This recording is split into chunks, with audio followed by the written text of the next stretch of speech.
Britain and her empire is at the darkest hour and at the lowest point of the war. The forces of Nazism stand at the edge of victory. In the summer of 1940, in a tumultuous few months, the phony war had burst into a dramatic and terrifying real war. After a disastrous campaign in Norway, British Prime Minister Neville Chamberlain, the architect of 1930s appeasement, the man who had sacrificed Czechoslovakia at Munich, had lost the faith of British people in Parliament and had dramatically fallen from power. He was replaced by Winston Churchill. Churchill famously came to power offering the British people nothing but blood, sweat, and tears.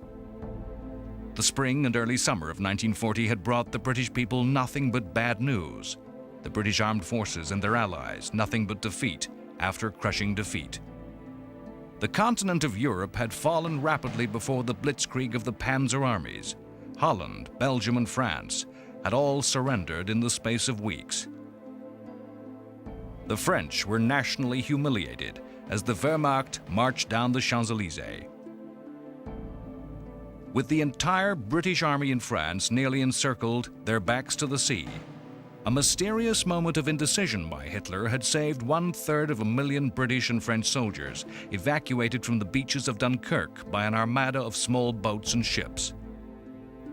In Britain, the country and the people awaited invasion by the Nazi armies. The south coast of England was turned into a fortified camp.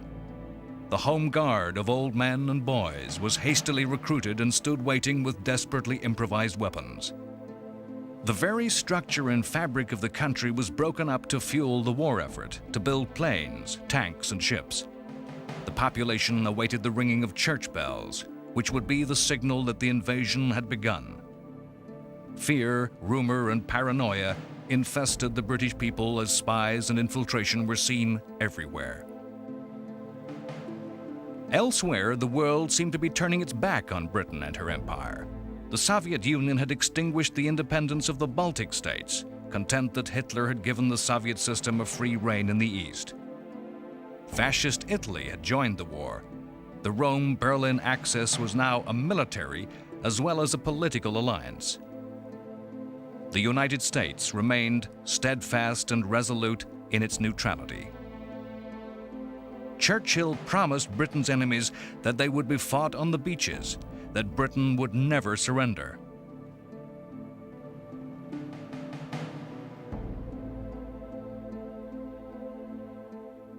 In the high summer of 1940, the battle for the survival of Britain and of freedom in Europe was not being fought on the beaches, but in the clear blue skies of southern England.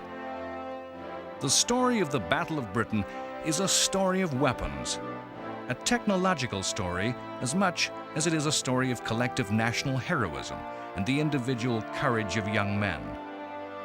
In this, it is a retelling of an old tale. Since the very earliest days of warfare, of human conflict, the need to survive, the need to defend yourself against your enemy, has spurred the invention, innovation, and the creation of ever more destructive and more terrible weapons. And the weapon that hits harder, faster, or further has always been countered by either an even more powerful weapon or by a better defense, better armor, a better shield, better ways to hide. To understand the Battle of Britain, we must look back before the war, when military thinkers all over the world were imagining, were theorizing about future conflicts. At the turn of the century, it can be hard to realize that the invention of powered flight is an event that exists just, still within living memory. That flight of Wilbur and Orville Wright was only in 1903. In the interwar years, aircraft were just one of a series of breathtaking inventions, miracles of science that had amazed the world. Their role in warfare during the conflict of World War I had grown. In 1914, the flying machines were consigned to reconnaissance, to acting as spotters and spies. By 1918, the war had pushed the technology forward, and specialized aircraft, war machines, bombers, and fighters had developed. The Great War had seen the first strategic bombings of civilian and industrial targets. ordinary people far from the front, where armies struggled, experienced the terror of aerial attack. By that war's end, the technology had advanced such that in 1919, a British strategic bomber was able to make the first crossing of the Atlantic Ocean. Military theorists seized at the airplane as a decisive weapon that could change the nature of warfare forever, as a way out of the horrors of trench warfare. Politicians saw the airplane as an awesome machine that could win wars cleanly, without casualties, in a matter of days. It was believed by politicians and soldiers in all countries that the bomber would always get through. Between the wars, it was widely believed that the next war would be fought with a short air battle, where one side's air force would be defeated, conceding air supremacy. Then, under threat of absolute destruction from bombers, victory would be conceded without any actual bombing of cities taking place. Perhaps warnings would be dropped into the centers of industry and populations would be evacuated in panic, and then denied to the enemy by the use of poison gas. Because the theory held, no sane government would risk devastation in this way. Wars in the future would be clean, short, with minimal deaths and destruction. Experience between the wars had seemed to prove that the bomber would always get through, and that air power would result in the predicted victory. Nazi bombers in support of Franco in the Spanish Civil War had wrought apocalyptic devastation upon Spanish Republican cities. The fate of the Basque city of Guernica was held up as a warning to the world of aerial power.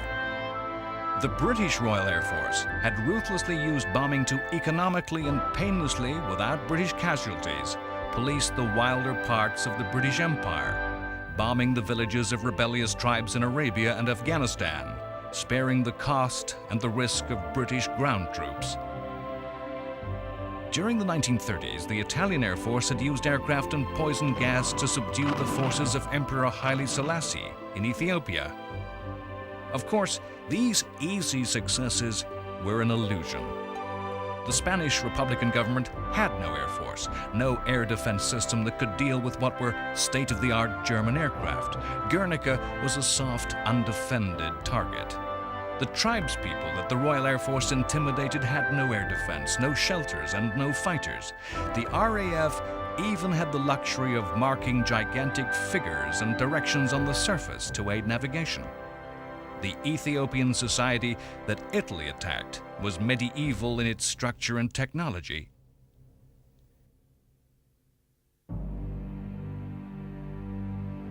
Even so, the Second World War, up to the onset of the Battle of Britain, had seemed to prove that air power was irresistible. Soldiers from Poland to France, across the entire continent, had cowered, fled in panic, and died under remorseless attack by German aircraft in close support of advancing German armies. Again, this success was not a proof of the air power theories. The use of aircraft as close support to land forces is a long way removed from strategic air power used by one industrialized, advanced country to defeat another. The blitzkrieg that had swept across Europe was a new way of making war, but it was a theory that combined tanks, planes, and infantry to defeat the enemy's army. In the Battle of Britain, for the first time, air power was on its own in an individual struggle, Air Force versus Air Force, unaffected by the needs of soldiers and sailors.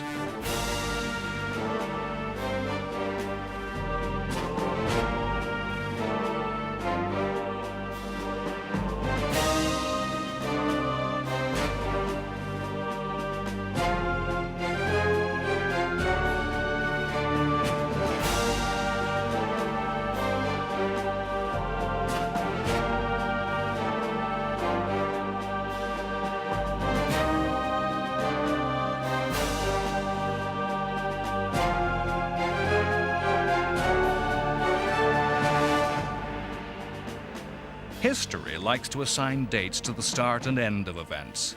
Rarely are events seen at the time so clearly. The Battle of Britain began at the instant that the Battle of France ended. All through July of 1940, there were skirmishes between fighters, minor raids as the two air forces fenced, feeling for their enemies' weaknesses. Hitler named August 13th as Eagle Day, when the main assault was to begin. Hitler's Führer Directive 17 ordered the Luftwaffe to overpower the English Air Force with all the forces at its command in the shortest possible time to attack the flying units, ground installations, and supply organizations and the aircraft industry. The objective of the German Air Force on Eagle Day was simple: to destroy the British Royal Air Force completely. Then the Luftwaffe would be able to attack at will, striking anywhere, anytime. It would have air supremacy. With air supremacy, the British Navy would be powerless to prevent the German Army's proposed river crossing of the English Channel. Operation Sea Lion, the invasion and conquest of the British Isles, would begin. All over northern France and the Low Countries, the Luftwaffe gathered all its strength. The ancient Chinese philosopher of war, Sun Tzu, held that every battle is won or lost before it is fought. That every factor determining the outcome of a conflict is already in place, in the men, in the weapons, in the geography, in the minds and the plans of the commanders. In that summer of 1940, as the two air forces prepared to fight, each had their strengths and weaknesses. The RAF was small, numbering little more than 600 fighters. The British bomber force was to be irrelevant in the battle. But the fighter planes were the twin legends of the war: the Spitfire and the Hurricane. The Hurricane was a devastating attacker of the German bombers. Its armament and its design caused heavy losses to the Luftwaffe forces. Once the pilot had the enemy in his sights, the Hurricane made kills easily and quickly. The Hurricane was a dependable, strong aircraft that made its pilots feel safe. Its body was sturdy, and the plane could resist punishment and damage and get the man home. The Spitfire was undoubtedly the most beautiful aircraft. The smooth lines came from the natural needs of aerodynamics and were made possible by advanced revolutionary technology. The Spitfire, by far the faster and most agile. Its flying qualities meant Spitfires were the planes of choice to engage the opposing German fighters. A myth of the war was that the Spitfire won the Battle of Britain for the RAF. The truth was that Hurricanes were far more numerous and shot down many more German aircraft. Hurricanes were far easier and cheaper to build, and the better destroyers of bombers. The two aircraft together were to be the twin nemesis of the Luftwaffe.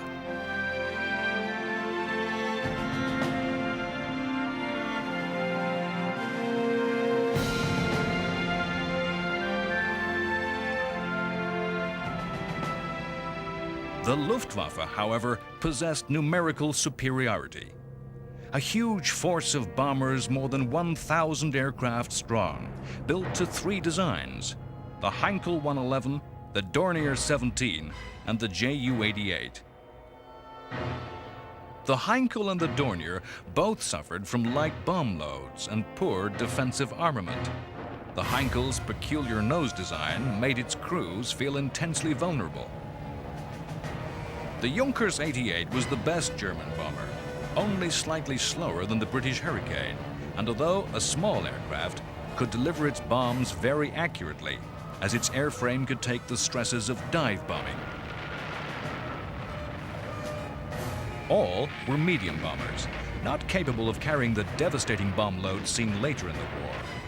It was to be a major failing of Germany that its aviation industry never produced a working heavy four-engine bomber of the type that was to prove so destructive later in the war. As so often, the vanity and pride of the Nazi dictatorship was its downfall. The small, medium bomber enabled a huge air force to be cheaply and quickly built. Masses of the medium-sized planes were more impressive as they flew over the Nuremberg rallies. In addition to the 3 medium bombers, there were 300 Stuka dive bombers, their distinctive wing shape the result of a design capable of near vertical dives that enabled a light bomb load to be delivered with deadly accuracy.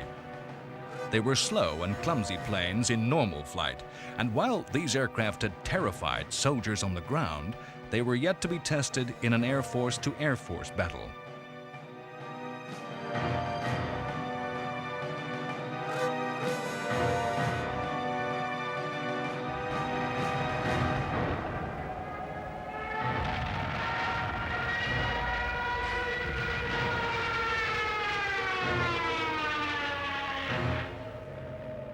The other arm of the Luftwaffe's strength was its fighters.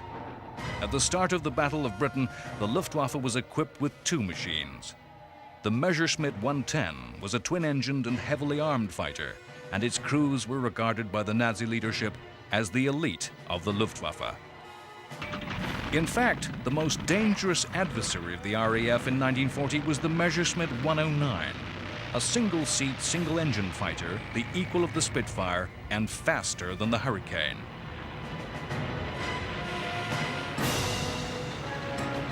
The angular lines of the 109 made it less naturally agile than the Spitfire, but the heart of the aircraft, its engine, gave the German plane its own advantages in air combat. Evenly matched in speed and armament, for as long as the war is remembered, the argument will be which was the best, whether Spitfire or Me-109 was the superior fighter.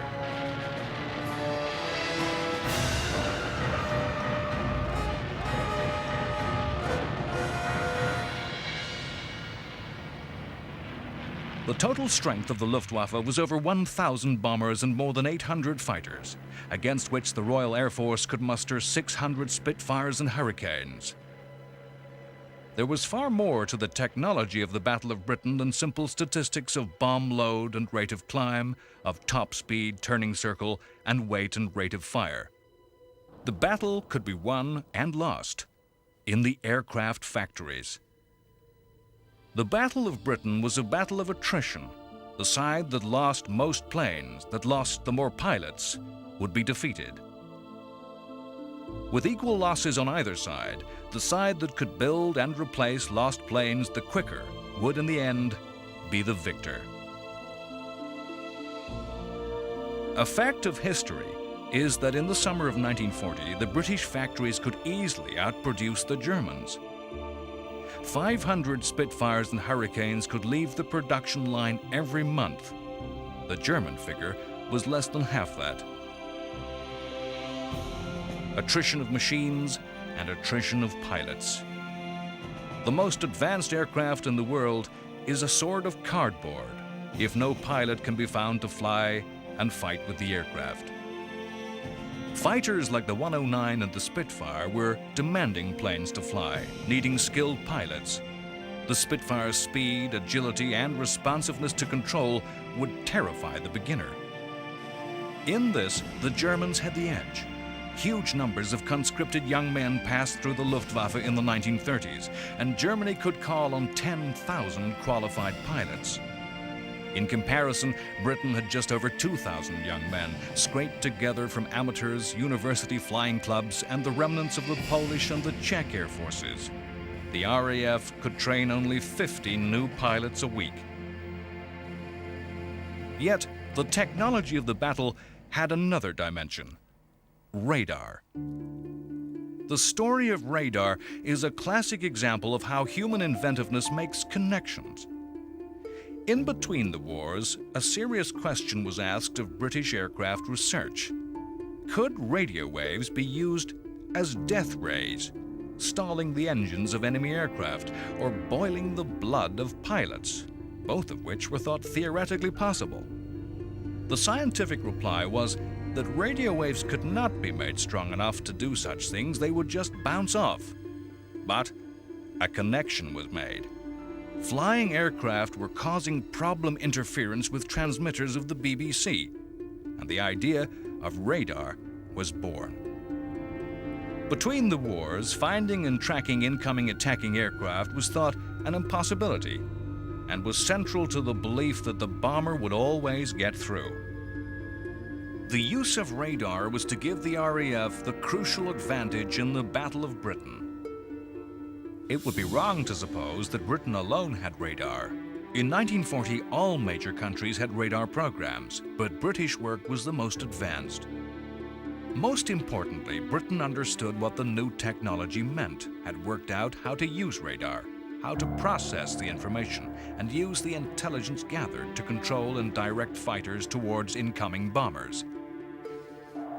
Britain was the only country which, at the outbreak of war, had built a complete network of radar stations.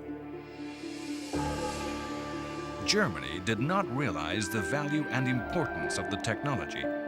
Their own experiments in radar were leading in different ways that blinded them to the value of the British system. Still, yet more factors determined the way the battle would be fought and the ability of each side to win victory. The battle was fought in British skies. German aircraft had less time over their targets before needing to return, rearm, and refuel. Downed German pilots and damaged aircraft were lost forever. British men and machines could be returned to action.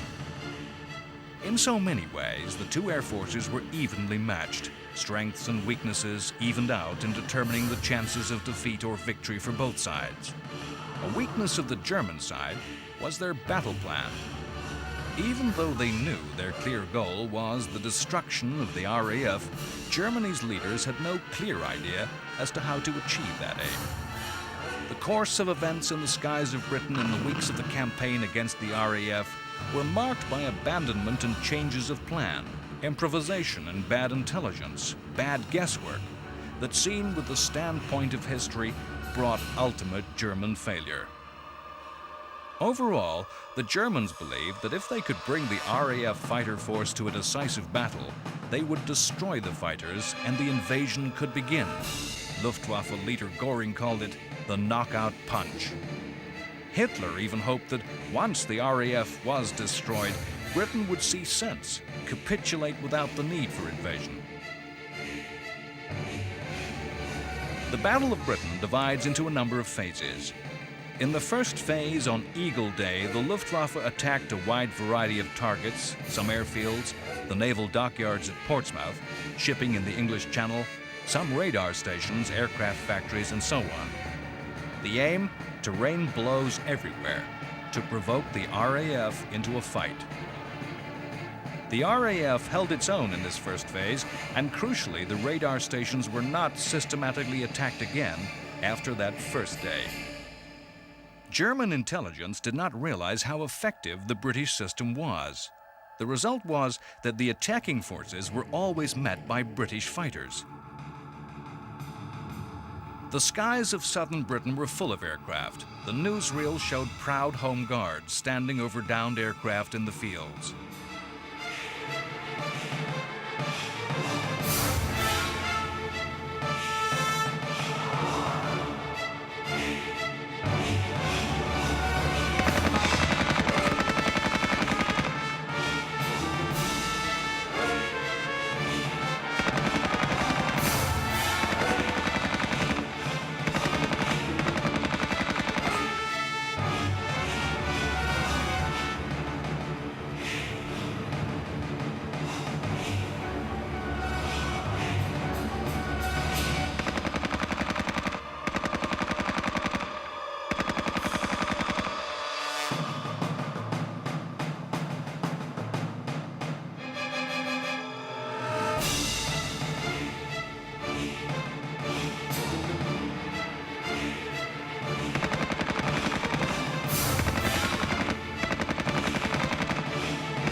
On August 20th, in the British Parliament, Prime Minister Winston Churchill paid his legendary tribute to the young pilots of the RAF. Never, in the field of human conflict, was so much owed by so many to so few. The few, and that was the point. The pilots of the RAF were few in number. Although Britain was managing to replace the losses of aircraft, the pilots were growing ever smaller in number. After 2 weeks, the courage of the pilots and the technology of the planes and radar meant that the expected result was not happening. The RAF was still in the air.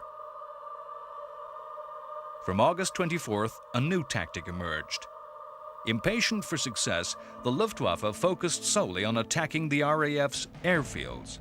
The Nazi thinking was that the RAF surely would have to rise in its entire strength to defend itself and its own capability to fight. The attacks were made by small groups of bombers accompanied by large formations of fighters. With this strategy, the Luftwaffe began to slowly gain the upper hand. At some bases, the ground crew, without which the RAF could not fly, were in mutiny, refusing to come out of shelters. For the first time, the rate of destruction of RAF planes was overtaking the rate at which new fighters could be built. In early September, the situation was at breaking point for Britain. On September 7th, this strategy, which was winning, was dropped.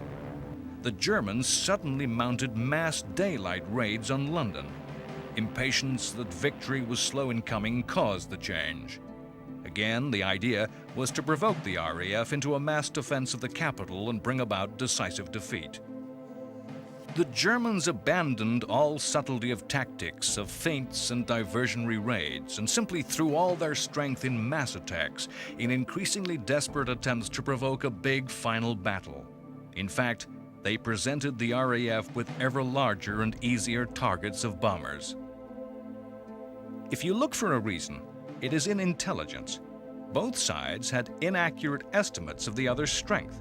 The Germans had underestimated the RAF strength at the start of the battle, and they never had an idea of the true level of the RAF strength. They were unaware of how bad things were for the British. They were seeing their own strength destroyed with no effect. Had the Germans known the true position, they would surely have persevered with attacks on the RAF's bases, with who knows what effect on the course of the history of the world. The change of targeting by the Germans initially caught Britain's air defense system off balance and wrought sorrowful destruction. On September 7th, only 92 anti-aircraft guns defended the capital. Even though their number was rapidly increased, those barrages were mostly useless, only driving attackers to higher altitudes from where the same weight of bombs fell.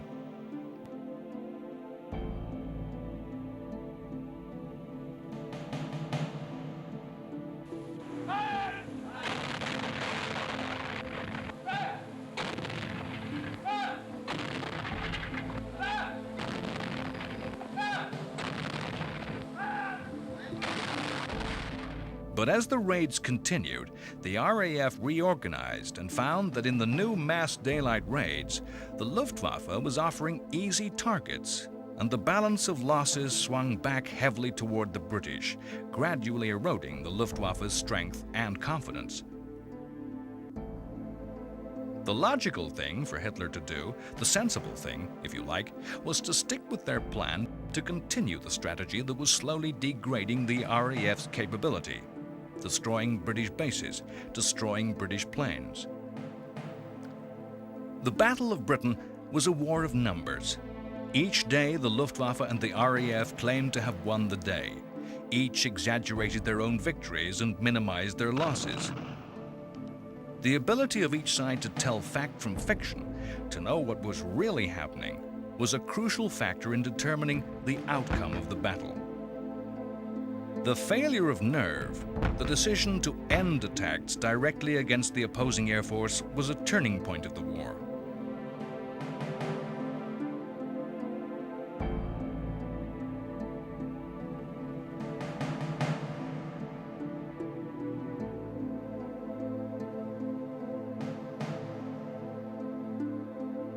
The Battle of Britain exists in myth as well as in history.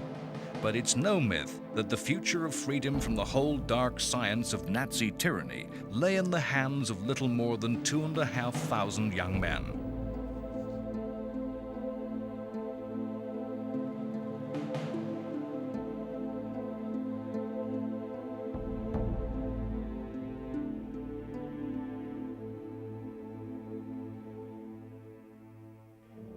History likes to assign clear dates to the start and end of events.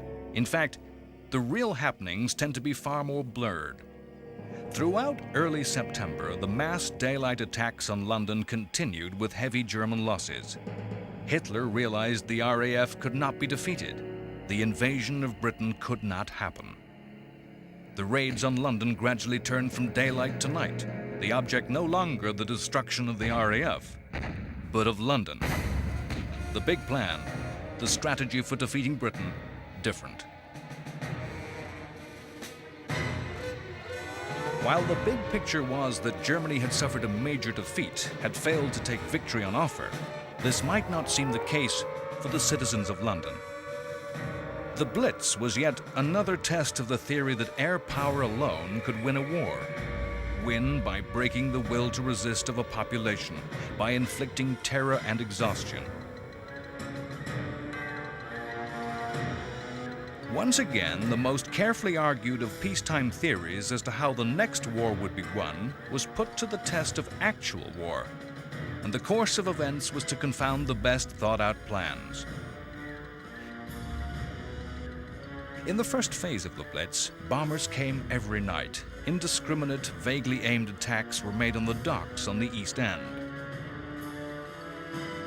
After the heavy losses of the Battle of Britain, the Blitz was a happy time for the Luftwaffe, with German losses of only 1% of sorties flown.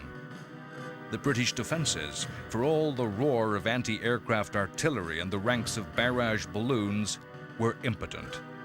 The guns were told to fire indiscriminately for the benefit of civilian morale.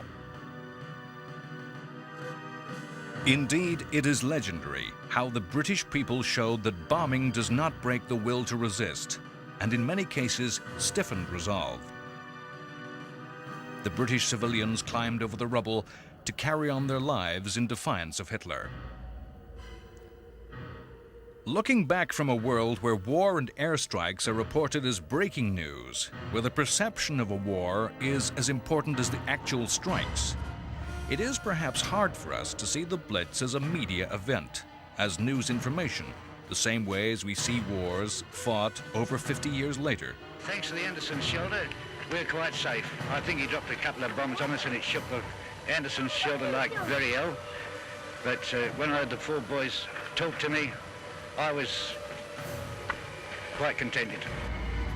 The Blitz was the German attempt to make the British people reject the belligerent defiance of Churchill, to weary them of war, and prepared to accept peace on any terms. The Blitz was presented by the British in ways that outraged. Images of business as usual, of Prime Minister, of King and Queen with the victims of this terrorism were used to present the leadership as all in this together with the people.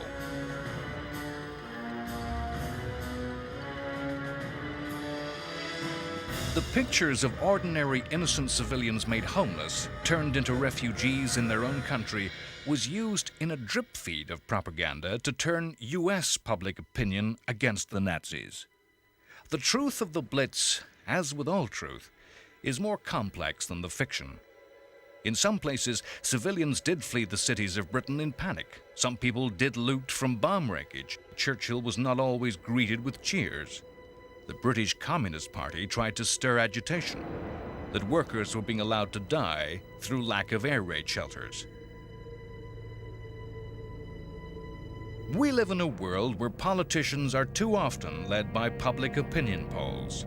Polls are not new. It's a simple fact that in secret Gallup polls taken by the British government throughout the Blitz, 80% of the population believed in ultimate British victory. With the Battle of Britain a failure, and his main enemies still defiant, though bloodied, what now was Hitler's plan? What now could be his strategy for victory? On October 12th, Hitler cancelled Operation Sea Lion, the invasion of Britain, and a new German strategy was unfolded. Rather than deliver a knockout blow, Hitler now chose to pound around at the edges to wear Britain out. Pressure on Britain would be increased by attacks on ever more fronts, stretching both Britain's resources and the will to continue. The incessant pressure of the Blitz would stretch the nerves. Diplomacy would be used to add to Britain's enemies, inducing more and more countries by either threat or the offer of the spoils of victory to come over to the Axis. In late October of 1940, Hitler met with two men he thought could be an aid to this plan. In Spanish dictator Francisco Franco, he sought an ally who would assist his strategy by seizing the British base at Gibraltar, and so closing the Mediterranean to British use, increasing the pressure on North Africa and Egypt. In return, Spain was offered the reward of France's North African colonies. Many historians call Franco a fascist. That he refused to be involved with the war and kept Spain neutral reveals a fascinating dimension to his character. Showing him not a revolutionary politician with a set of beliefs like Hitler, but rather a simple conservative, shrewd and ruthlessly realistic who thought only of his and his country's interests. Hitler was to say of his meeting with Franco, "I would rather have 3 or 4 teeth extracted than go through that again." Hitler met Vichy French leader Pétain and again offered the bribe of colonies. The French territory promised to Spain would be replaced with former British territories. In return, Vichy France had to enter the war on the German side. Pétain showed some of his old stubbornness and refused to become further involved. Already in mid-September, as part of this new strategy of encirclement and a widening of the war, Italy had attacked Britain in Egypt. Italian forces based in Libya, which was then an Italian colony, had invaded Egypt, which was a British protectorate, ruled as part of the British Empire. An ancient country, significant in world history millennia before, was once more a player on the center stage of world events. This was not part of Mussolini's usual posturing, a vainglorious move to make his fascist state look like a new Roman Empire. There was a clear, focused, strategic goal for this attack. The purpose was to cut off British supplies of oil from the Middle Eastern Arabian states, from Iraq and Iran, then all under British domination, if not direct rule.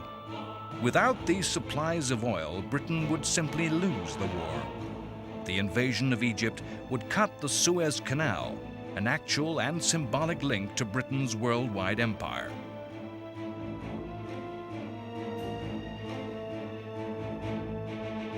Over the next 2 years, the Western Desert was to become one of the most spectacular and dramatic theaters of war the world has ever seen. A place in which legendary leaders would emerge and where the names of individual units would mark their place in military history.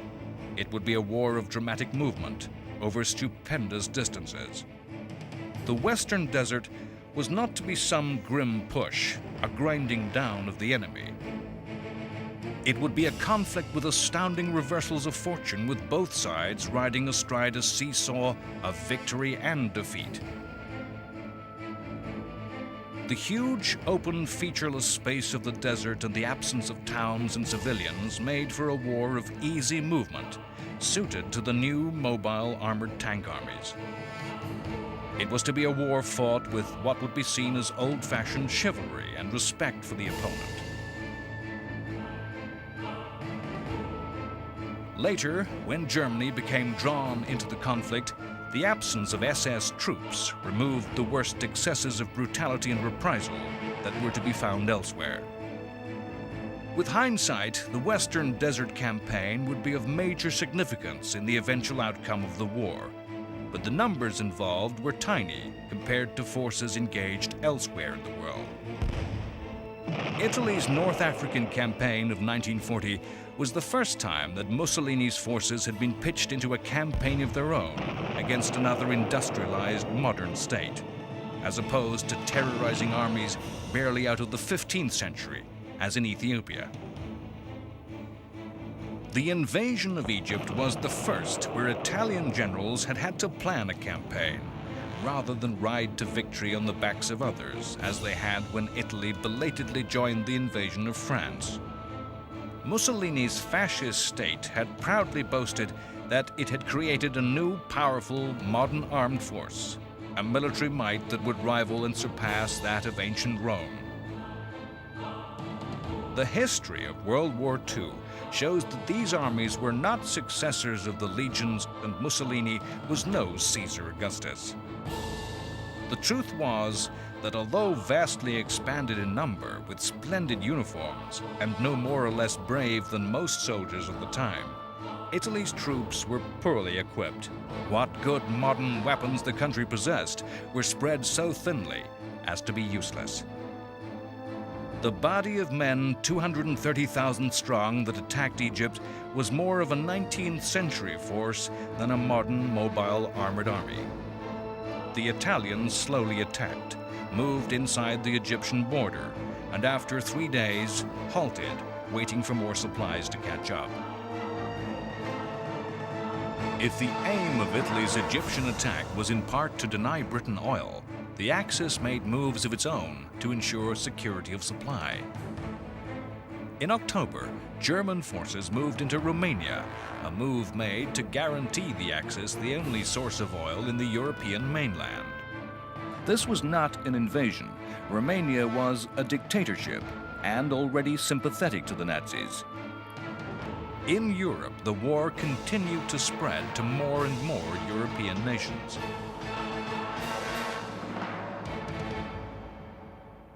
As so often in the history of the European continent, the Balkans, that crazy patchwork of small countries with a multitude of confused minorities and minute ethnic differences, torn by ancient vendettas, hatreds, enmities, and grievances, was to play a part. A small Balkan conflict began, which was to be part of a far greater significance in the big picture of the history of the war. On October 28th, Italy invaded Greece, basing its attack from the neighboring territory of Albania, which Italy had occupied since April 1939. This was a war with little purpose other than the pride, vanity, and ego of Mussolini. To create a new Roman Empire, to avenge the loss of the tiny Ionian island of Corfu to Greece in 1923, and to show Hitler that Italy was not to be the junior party to the Axis. The invasion of Greece made little sense in terms of the bigger strategic picture. The invasion was to widen the war in a way that hindered Axis plans. Hitler looked toward a historical destiny of an eventual titanic struggle with Stalin's Soviet Communist Russia, a war he saw central to the future of civilization.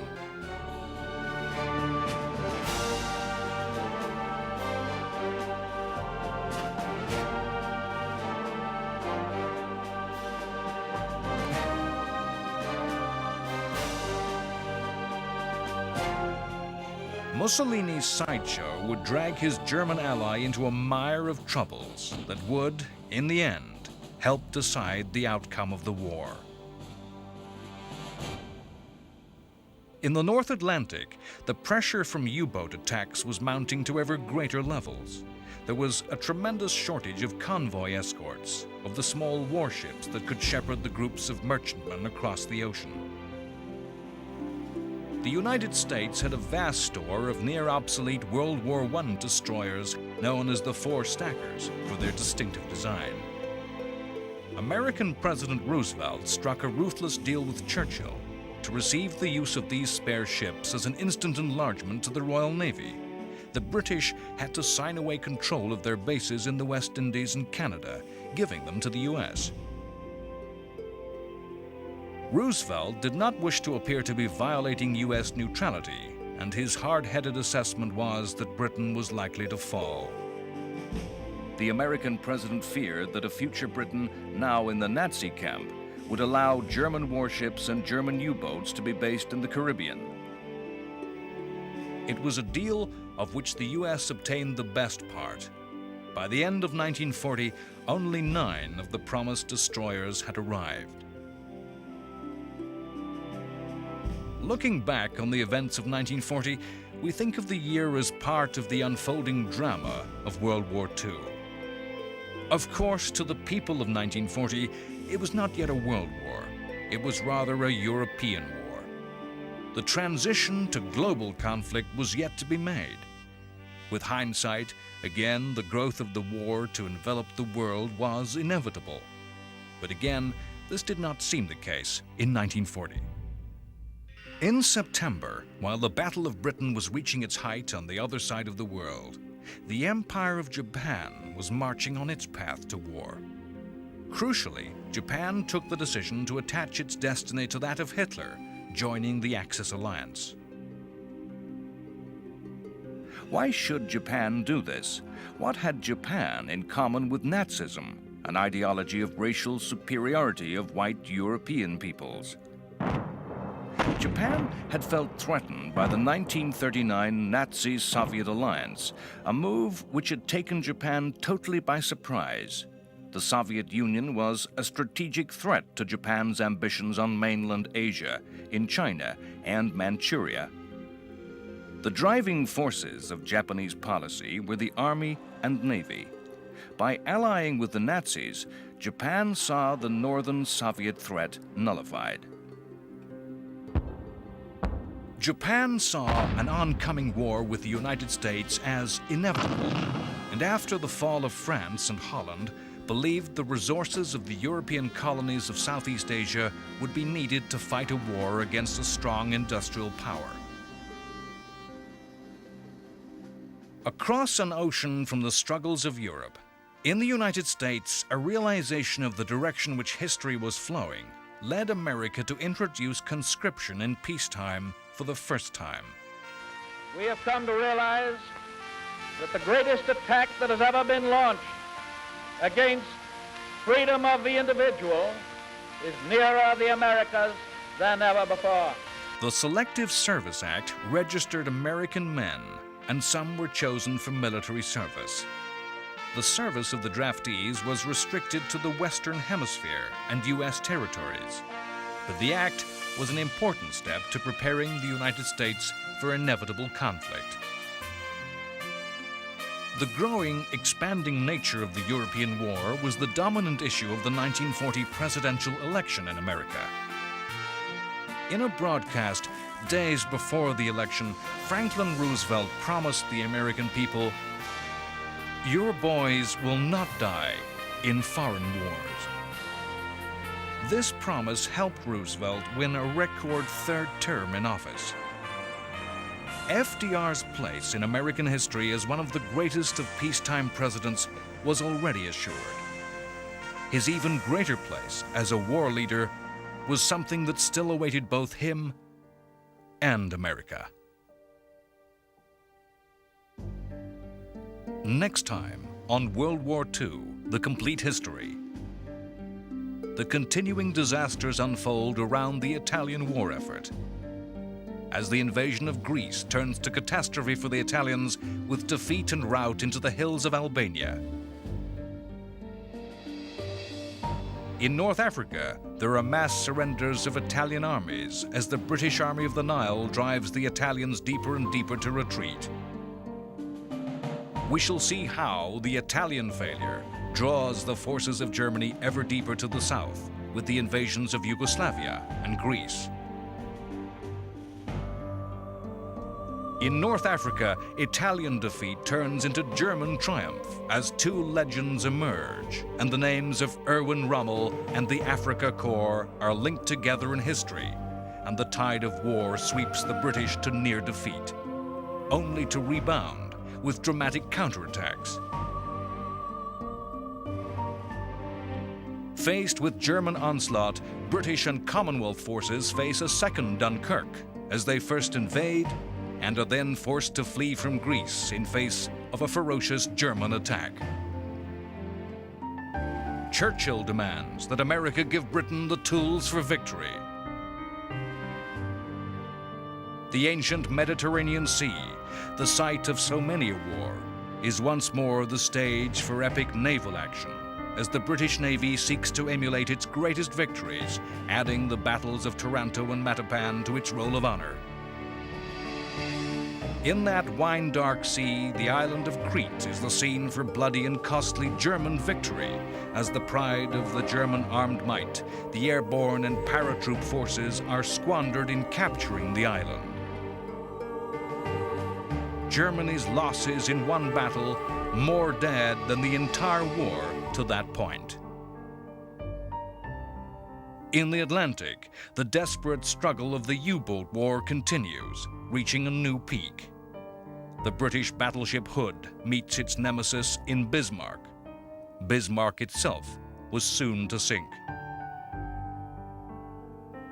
London still writhes under German aerial attack, with bombs falling on Parliament itself. Rudolf Hess, Hitler's deputy and trusted aide, makes his mysterious flight to Britain, bringing a personal offer of peace. All these events are played out against the impending storm that is to break in the East, as Germany unleashes Operation Barbarossa, a war of annihilation against Soviet communism. Barbarossa, the invasion of Russia.